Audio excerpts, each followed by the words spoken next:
Hello' মাই friends, আজি মই তোমালোকৰ লগত মোৰ ভাল লগা এখন চিনেমাৰ কথা পাতিম বুলি ভাবিছোঁ। চিনেমা চাই কম বেছি পৰিমাণে তোমালোক আটাই নিশ্চয় ভাল পোৱা। ময়ো অসমীয়া বা হিন্দী চিনেমাৰ লগে লগে সময় সুবিধা পালে দুই এখন ইংৰাজী চিনেমাও চাওঁ। আজি মই তোমালোকৰ লগত যোনখন চিনেমাৰ কথা পাতিম বুলি ভাবিছোঁ, এই চিনেমাখন আচলতে চিনেমাখনৰ কাহিনীৰ ভাগ আচলতে এখন উপন্যাসৰ পৰা লোৱা হৈছে। এই উপন্যাসখনৰ ওপৰত ভিত্তি কৰি এই চিনেমাখন নিৰ্মাণ কৰা হৈছে। 1908 চনত জন্মগ্ৰহণ কৰা জাৰ্মান উদ্যোগপতি অস্কাৰ চিণ্ডলাৰৰ জীৱনৰ ওপৰত ভিত্তি কৰি টমাছ কেনেলীয়ে 1982 চনত যিখন উপন্যাস লিখি উলিয়াইছিলে, সেই উপন্যাসখনৰ নাম আছিলে চিণ্ডলাৰ্ছ আৰ্ক। আৰু তোমালোকৰ ইতিমধ্যে যিসকলে চিনেমাখন চাইছা বা চিনেমাখনৰ সম্পৰ্কে জানা, তেওঁলোকে নিশ্চয় বুজি পাইছাই মই কোনখন চিনেমাৰ কথা ক'বলৈ বিচাৰিছোঁ। হয়, 1993 চনত মুক্তি লাভ কৰা ষ্টিভেন স্পিলবাৰ্গ পৰিচালিত চিণ্ডলাৰ্ছ লিষ্টৰ কথাই মই আজি ক'ব খুজিছোঁ। আৰম্ভণিতে কৈ লওঁ, চিনেমা সম্পৰ্কে মোৰ জ্ঞান তেনেই সীমিত। বিশ্বত বছৰি যথেষ্ট উচ্চ মানদণ্ডৰ চিনেমা নিৰ্মিত হৈ আহিছে। সেই চিনেমাবোৰ চাবলৈ মই সময় সুবিধা পোৱা নাই। ক'ৰবাত কেতিয়াবা দুই এখনহে চাইছোঁ। গতিকে আচলতে কোনো সমালোচনা মোৰ উদ্দেশ্য নহয়। মই কেৱল মাত্ৰ যিসকলে চিনেমাখন চোৱা নাই, তেওঁলোকক কাহিনীটোৰ সম্পৰ্কে এটা যাতে ধাৰণা দিব পাৰোঁ, তাৰহে মই চেষ্টা কৰিছোঁ। ঠিক আছে, তেতিয়াহ'লে আৰম্ভ কৰোঁ। 1939 চনত হিটলাৰৰ অধীনত জাৰ্মান সেনাবাহিনীয়ে পোলেণ্ড আক্ৰমণ কৰাৰ লগে লগে গ্ৰেট ব্ৰিটেইন আৰু ফ্ৰান্সেও জাৰ্মানীৰ বিৰুদ্ধে যুদ্ধ ঘোষণা কৰে আৰু তাৰ লগে লগে দ্বিতীয় বিশ্বযুদ্ধৰ সূচনা হয়। সেই নাজী অধ্যুষিত পোলেণ্ডৰে কাহিনী হৈছে চিণ্ডলাৰ্ছ লিষ্ট। ইয়াতে মূল চৰিত্ৰ হৈছে অস্কাৰ চিণ্ডলাৰ আৰু এই চৰিত্ৰটো ৰূপায়ণ কৰিছিলে লিয়াম নেছনে। আৰু আমি পাইছোঁ যে চিণ্ডলাৰে সেই সময়ত 1939 চনত পোলেণ্ডৰ ক্ৰাকাও ঘেটলৈ আহি তেওঁৰ বাচন বৰ্তনৰ ফেক্টৰী আৰম্ভ কৰে। সেইখিনি সময়তে তেওঁ লগ পায় ইজাক ষ্টাৰ্ণ নামৰ এজন ব্যক্তি, যি পিছলৈ তেওঁৰ সহচৰ আৰু ব্যৱসায়িক পৰামৰ্শদাতা হৈছিলগৈ। এই ইজাক ষ্টাৰ্ণৰ পৰামৰ্শ মতে তেওঁ ঘেটৰ যিসকল ইহুদী যুদ্ধবন্দী, ঘেটো হৈছে দুখীয়া বস্তিৰ দৰে এটা অঞ্চল, য'ত যুদ্ধবন্দীসকলক ৰখা হৈছিলে। সেই যুদ্ধবন্দীসকলক কম পাৰিশ্ৰমিকতে নিজৰ ফেক্টৰীৰ কামত চিণ্ডলাৰে খটুৱাইছিলে। যি কি নহওক, এই ইজাক ষ্টাৰ্ণৰ চৰিত্ৰটো আকৌ ৰূপায়ণ কৰিছিলে এজন খুব বিখ্যাত অভিনেতা বেন কিংছলি। তোমালোকে নাম শুনিছাই। আমাৰ গান্ধী চিনেমাখনত মহাত্মা গান্ধীৰ মূল ভূমিকা ৰূপায়ণ কৰা বিশ্ববিখ্যাত অভিনেতা তেখেত। যি কি নহওক, এই সময়ছোৱাত আমি চিণ্ডলাৰক কেনেধৰণৰ ব্যক্তি হিচাপে পাইছোঁ? এই সময়ছোৱাত আমি চিণ্ডলাৰক এজন খুব চতুৰ ব্যৱসায়ী হিচাপে পাইছোঁ, যি নিজৰ ব্যৱসায়িক লাভৰ কাৰণে যিকোনো কামেই কৰিবলৈ পিছ হুহকা নাছিলে। তেওঁ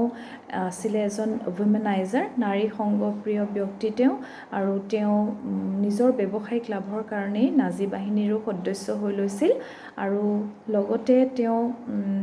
সকলো ধৰণৰ মানুহৰ লগত সুসম্পৰ্ক ৰক্ষা কৰি চলিছিলে। সি লাগিলে জাৰ্মান আৰ্মিয়েই নহওক কিয় বা স্পেচিয়েলি আৰ্মড নাজী ইউনিটেই নহওক কিয় বা চোৰাং কাৰবাৰীসকলেই নহওক কিয়। আৰু বিভিন্ন সময়ত বিভিন্ন ব্যক্তি বা বিষয়াক ঘোচ উপঢৌকন দি তেওঁ জাৰ্মান আৰ্মিৰ কণ্ট্ৰেক্টবিলাক পাবলৈ সক্ষম হৈছিলে, যাৰ ফলত তেওঁ ব্যৱসায়ত দুপে উন্নতি কৰি আগবাঢ়িছিল। তাৰপিছতে চিনেমাখনত এনেকুৱা ধৰণৰ কিছুমান দৃশ্য দেখায়, যি দৃশ্যবোৰ চিনেমাখন চাই গ'লে আমাক আচলতে খুব বিচলিত কৰে। সেই যুদ্ধবন্দী ইহুদীসকলৰ ওপৰত নাজী বাহিনীয়ে কেনেধৰণৰ অত্যাচাৰ কৰিছিলে, সেই অবৰ্ণনীয় অত্যাচাৰৰ সেই ভয়াৱহ দিনবোৰৰ ছবি চিনেমাখনত দাঙি ধৰা হৈছে। আৰু লগে লগে আমি দেখা পাওঁ চিনেমাখনৰ যোনটো মুখ্য নিগেটিভ চৰিত্ৰ এমন গট বুলি তেওঁ এজন লেফটেনেণ্ট আছিলে সেই চৰিত্ৰটো আচলতে খুব মানে কি আছে তেওঁ এজন খুব খঙাল জেদি খুব মানে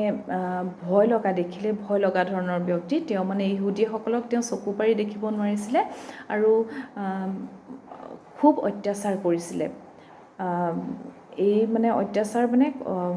চিনেমাখন আচলতে চালেহে বুজি পায় কেনেকুৱা ধৰণে তেওঁ ইহুদীৰ ওপৰত অত্যাচাৰ চলাইছিলে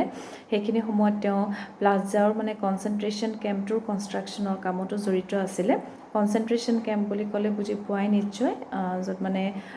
এক্সটাৰমিনেশ্যনৰ কাৰণে সমূহীয়াকৈ মানে হত্যাৰ কাৰণে এই কনচেনট্ৰেশ্যন কেম্পবোৰ ব্যৱহাৰ কৰা হৈছিলে পয়জন দিয়ে হওক বা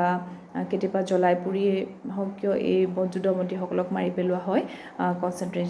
কনচেনট্ৰেশ্যন কেম্পবিলাকত এওঁ এজন মানে এনেকুৱা ধৰণৰ ব্যক্তি আছিলে যি ইহুদীসকলৰ যেতিয়া যি মানে দুখ কষ্ট মৃত্যু এইবিলাকে তেওঁক মানে খুব মানে আনন্দ দিছিলে পৰম সন্তুষ্টি তেওঁ পাইছিলে মানে যাক ইংৰাজীত যোনটো কয় ছেডিষ্টিক প্লেজাৰ তেওঁ মানে লাভ কৰিছিলে আৰু সাংঘাতিক এটা চৰিত্ৰ আছিলে তাৰপিছতে আমি দেখা পাওঁ যে অস্কাৰ চিণ্ডলাৰ তেওঁ কিন্তু চিণ্ডলাৰ এজন খুব মানে চতুৰ ব্যক্তি আছিলে তেওঁ এমন গঠৰ দৰে মানুহৰ লগতো কেনেকৈ সম্পৰ্ক সুন্দৰকৈ ৰক্ষা কৰি ৰাখিব লাগে সেইটো তেওঁ জানিছিলে আৰু প্ৰথম অৱস্থাত আমি পাইছোঁ চিণ্ডলাৰক যে তেওঁ নিজৰ যিখিনি শ্ৰমিক যিখিনি ইহুদী লোকে তেওঁৰ ফেক্টৰীত কাম কৰে সেই লোকসকলৰ ওপৰত যাতে নাজী বাহিনীয়ে অত্যাচাৰ নকৰে তেওঁৰ ব্যৱসায়িক ক্ষতি যাতে তাৰ ফলত নহয় তাৰ কাৰণে সেই শ্ৰমিকসকলক তেওঁ মানে সুৰক্ষা প্ৰদান কৰিবলৈ বিচাৰিছিলে চেষ্টা কৰিছিলে কিন্তু লাহে লাহে আমি পাইছোঁ যে সেই শ্ৰমিকসকলৰ লগত তেওঁৰ এটা আত্মিক সম্পৰ্ক গঢ় লৈ উঠিছিলে তেওঁ সেই শ্ৰমিকসকলৰ সেই ইহুদী লোকসকলৰ যি মানে দুৰ্দশাগ্ৰস্ত জীৱন আৰু সাম্ভাৱ্য যি পৰিণতি হ'বলৈ গৈ আছে এইবিলাকৰ কথাই মানে এইবিলাক কথাই তেওঁৰ মনত মানে সেই ইহুদীসকলৰ প্ৰতি সহমৰ্মিতা জগাই তুলিছিলে এটা আত্মিক সম্পৰ্ক তেওঁলোকৰ লগত গঢ়ি উঠিছিলে তাৰপিছতে সেইখিনি সময়তে অৰ্ডাৰ আহে যে এই ইহুদী যুদ্ধবন্দীসকলক মানে ঘেটবোৰ উচ্ছেদ কৰিব লাগে ক্ৰাকাও ঘেটো উচ্ছেদ কৰিব লাগে আৰু এই ইহুদী যুদ্ধবন্দীসকলক অছউইটজৰ কনচেনট্ৰেশ্যন কেম্পলৈ পঠিয়াই দিব লাগে আৰু পঠিয়াব কি কাৰণে অফক'ৰ্ছ মাৰি পেলাবৰ কাৰণে গতিকে এইখিনি সময়তে কিন্তু চিণ্ডলাৰে কি কৰে মানে খুব চেষ্টা কৰে এমন গট বা অন্য বিষয়াসকলক কনভিন্স কৰিবলৈ বুজাবলৈ যে এই শ্ৰমিকসকল তেওঁৰ বাবে আচলতে খুবেই প্ৰয়োজনীয় তেওঁৰ চেকোস্লোভাকিয়াত যিটো ফেক্টৰী তেওঁ পাতিব সেই ফেক্টৰীটোত মানে এই শ্ৰমিকসকলক নিয়োগ কৰিব তেওঁ বিচাৰে আৰু সেইকাৰণে এই শ্ৰমিকসকল তেওঁৰ কাৰণে খুব জৰুৰী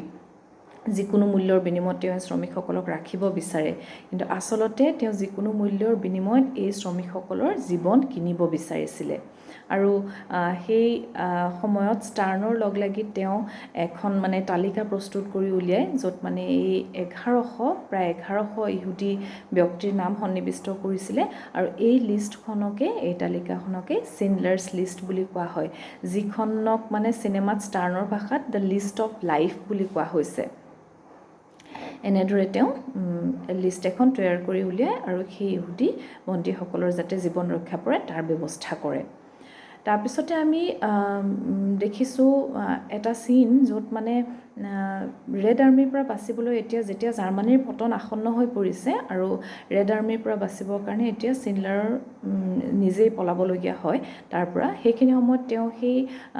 ইহুদী লোকসকলৰ পৰা বিদায় লোৱাৰ দৃশ্যটো আচলতে চিনেমাখনত বহুত দৃশ্য আছে যিবোৰে মানে আমাৰ মন চুই যায় কিন্তু এই দৃশ্যটো মই ক'বই লাগিব এই দৃশ্যটো তাৰমানে যিটো দৃশ্যত তেওঁ সেই ইহুদী লোকসকলৰ পৰা বিদায় লয় এইখিনি সময়ত আমি দেখা পাইছোঁ যে মানে তেওঁক ইহুদী লোকসকলে এখন মানে কাগজ দিছিলে যিখন কাগজত গোটেইবিলাক ইহুদী লোকে চহী কৰি দিছিলে আৰু তাত লিখা আছিলে কেনেকৈ চিণ্ডলাৰে তেওঁলোকৰ জীৱন বচাইছিলে জীৱন ৰক্ষা কৰিছিলে সেই কথাটো লিখা আছিলে আৰু লগতে তেওঁক এটা আঙুঠি দিছিলে তেওঁলোকে উপহাৰ যিটো আঙুঠিত খোদিত আছিলে whoever saves one life saves the entire world বুলি সেইখিনি সময়তে আমি দেখা পাইছোঁ কেনেকৈ অস্কাৰ চিনলাৰ ভাগি পৰিছিলে তেওঁ কান্দি কান্দি হুকহুকাই কান্দি কান্দি তেওঁ দুখ প্ৰকাশ কৰিছিলে যিহেতু তেওঁৰ হাতত কেৱল মাত্ৰ 1100 লোকক বচাব পৰাকৈহে টকা পইচা আছিলে তেওঁ গোটেইখিনি সা সম্পত্তি টকা পইচা তেওঁ দি দিব লগা হৈছিলে এই লোকসকলৰ জীৱন বচাবৰ কাৰণে আৰু সেইখিনি সময়ত তেওঁ কান্দি কান্দি তেওঁ কৈছিলে যে মই মোৰ এই গাড়ীখন কি কাৰণে ৰাখিলোঁ যিখন গাড়ী বিনিময়ত মই 10টা জীৱন কিনিব পাৰিলোহেঁতেন বা মোৰ শ্বাৰ্টৰ পকেটত থকা কলমটোৰ বিনিময়ততো মই আৰু 2টা জীৱন কিনিব পাৰিলোহেঁতেন তেওঁ দুখ প্ৰকাশ কৰিছিলে কিয় মই আৰু টকা পইচা উপাৰ্জন নকৰিলোঁ বুলি বা কিয় মই মোৰ টকা পইচাবোৰ আগৰ সময়খিনিত এনেই অযথা লাহবিলাহত খৰচ কৰিছিলোঁ বুলি চ' এই দৃশ্যটো মানে খুব দুখ লগা এই দৃশ্যটো চাই প্ৰথমবাৰ যেতিয়া চাওঁ এই দৃশ্যটো চাই মই মানে খুব কান্দিলোঁ কিছুমান চিনেমা চাই আমাৰ খুব দুখ লাগে নহয় আমি কান্দো কিন্তু আমি লাহে লাহে মানে অন্য দেখিব বুলি লাহেকৈ চকু পানী মুচি পেলাওঁ নহয় জানো কিন্তু এখন চিনেমা বা এনেকুৱা ধৰণৰ চিনেমা চালে মই ভাবোঁ যে চকু পানী আচলতে নোলোৱাটোহে অস্বাভাৱিক বুলি বাৰু যি কি নহওক চিনেমাৰ আচলতে শেষৰ ফাললৈ দেখুওৱা হৈছে তো এনেকৈ তেওঁ বিদায় ল'লে আৰু সেই ইহুদী লোকসকলৰ জীৱন ৰক্ষা পৰিলে আৰু চিনেমাখনৰ শেষৰ দৃশ্যত আচলতে দেখুওৱা হৈছে যে অস্কাৰ চিনলাৰৰ মৃত্যুৰ পিছত তেওঁৰ ৰিকুৱেষ্ট তেওঁৰ অনুৰোধ ৰক্ষা কৰি জেৰুজালেমত সমাধিস্থ কৰা হয় আৰু তাত চিনলাৰ জুডেন মানে চিনলাৰে ৰক্ষা কৰা জীৱন বচোৱা সেই লোকসকলৰ পিছৰ প্ৰজন্মৰ যিবিলাক মানে তেওঁলোকৰ যদি বাচি আছিলে বা তেওঁলোকৰ ল'ৰা নাতি পৰিণাতি এইসকলে মানে ভিজিট কৰাৰ দৃশ্য সেই সমাধিস্থলটো শ্ৰদ্ধাঞ্জলি যাচিবৰ কাৰণে তেওঁলোক তালৈ গৈছিলে চ' এই দৃশ্যটোৰে আচলতে চিনেমাখনৰ শেষ হৈছে গতিকে চিনেমাখনৰ মানে মেছেজ এটা আছে চিনেমাখনৰ আচলতে ৱাৰ বুলি ক'লে যুদ্ধ বুলি ক'লে আমাৰ মনত কেনেকুৱা এটা ভয়ানক চিত্ৰ আমাৰ মনত ভাহি উঠে যিটো হত্যা হিংসা যুদ্ধ সন্ত্ৰাস এইবিলাক বেয়া সব নেগেটিভ কিন্তু তাৰ মাজতো আমি দেখা পাইছোঁ যে অস্কাৰ চিনলাৰ এনেকুৱা এজন ব্যক্তি আছিলে যিটো সময়ত 1941 পৰা 45 ভিতৰত যিটো সময়ত য'ত পৃথিৱীত 6 মিলিয়ন ইহুদীক হত্যা কৰা হৈছিলে সেইটো সময়ত 1100 ইহুদীৰ প্ৰাণ বচাবলৈ এই ব্যৱসায়ীজনে কি ধৰণে আপ্ৰাণ চেষ্টা চলাইছিলে কেনেকৈ নিজৰ জীৱন বিপদাপন্ন কৰি হ'লেও তেওঁলোকৰ জীৱন ৰক্ষা কৰিছিলে তেওঁলোকৰ ত্ৰাণকৰ্তাৰ ৰূপত উঠিছিলে তেওঁলোকৰ ত্ৰাণকৰ্তা হৈ উঠিছিলে সেই দৃশ্যটো বা সেইটো এটা খুব মানে পজিটিভ যে বেয়াৰ মাজতো যে ভাল থাকে এইটো এটা মানে খুব পজিটিভ মেছেজ য'ত মানে কয় যোনটো যে simple act of kindness goes a long way বুলি যোনটো কয় যে দয়াৰ এটা সৰু কামেই মানে এটা ডাঙৰ মহৎ অৱদান হ'বগৈ পাৰে বুলি আৰু এনেকৈ চিনেমাখন শেষ হ'ল কিন্তু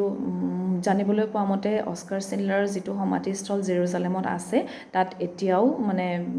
বহুত দৰ্শনাৰ্থীৰ সমাগম ঘটে আৰু তাত হিব্ৰিউ লিপিত খোদিত আছে ৰাইটাৰ্ছ এমং দ্য নেশ্যনছ বুলি আৰু ইয়াৰ লগতে চিনেমাখনে মানে ধৰ্মৰ জয় অধৰ্মৰ পৰাজয় সেইটো মেছেজো দিছেই কাৰণ আমি পাইছোঁ যে এমান গথক মানে তেওঁক ফাঁচি দিয়া হৈছিলে পিছলৈ